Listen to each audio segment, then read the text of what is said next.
This is the Adria Matrix Supreme M687 SL. I managed to say that without tripping up, so I'm quite proud of myself. Now, as you can see, it's a low profile. It's pretty long, about 7.76 meters, and what you can't see is that it's got a drop-down bed up here, which means that it sleeps 6 people. The eagle-eyed amongst you may already have noticed is that it comes on an unusual base vehicle. This is the Renault Master, which competes with the Fiat Ducato and the VW Transporter and is really popular as a van, particularly on the continent, but for some reason doesn't really interest motorhome manufacturers. Now I think that's really a shame because I think it makes for a great base vehicle. Let's go have a look inside the Matrix and then I can tell you all about it and also tell you why I think this is an underrated base.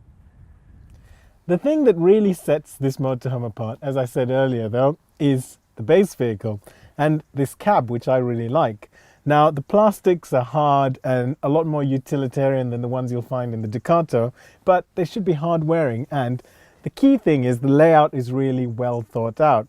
There seems to be a lot more space here than there is in a Ducato, and there are all these little details which make you realize that they've really thought about how this would work as a camper. So for example, you've got the 12-volt socket which is up here on the dash instead of down here, so if you wanted to hook up your sat-nav, the cable wouldn't have to trail so far. And then you've got the seats which swivel more easily. They've got a lot more movement to them, and the swiveling mechanism has a catch located on the front rather than on the side, which makes it easier to operate. Then you've also got the handbrake, which on the Ducato would be on this side, whereas here is in much more logically on this side where you'd find it in any passenger car. And it also folds down when you're not using it, so it doesn't get in the way of the swiveling seat. Equipment-wise, the Adria's actually got a really nice kitchen. As you can see, there's a tall fridge with a separate freezer here behind me.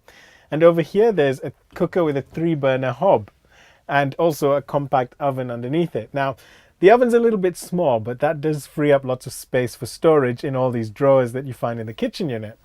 One area of weakness, though, is that there isn't much worktop space to work with.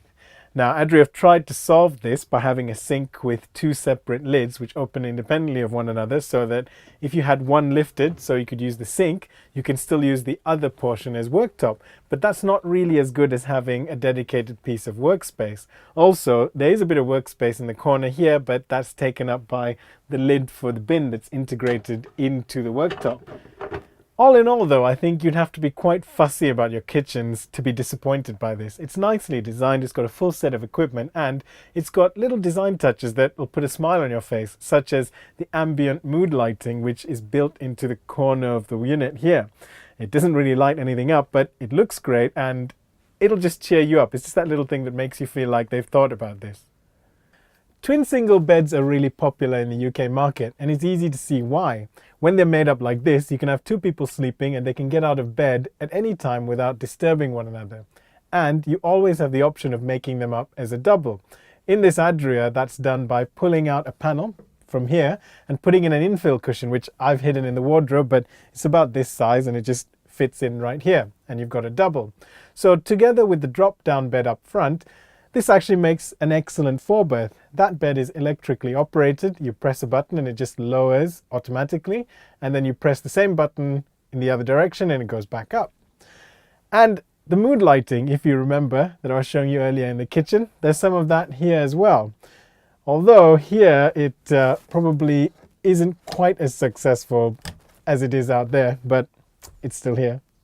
The washroom is a decent size and is divided into 2 cubicles. This one here contains the toilet and the sink and is finished in plywood because hopefully it shouldn't get wet. On this side you've got the shower cubicle, which is a traditional GRP cubicle with 2 drain holes built into the floor to make it easy for the shower to drain. Adria have really upped their game in the last few years, and the motorhomes that they make now are far and away better than the ones that they made just 5 years ago. Plus, this will appeal to people who really want a base vehicle that's outside of the norm. So you don't just get a usual Fiat or a Mercedes or a VW, you get a Renault, which I really like and for some reason is still really rare. It's a good van, but at that kind of price, there is a lot of competition on the market. So if you're looking at one of these, I recommend you shop around.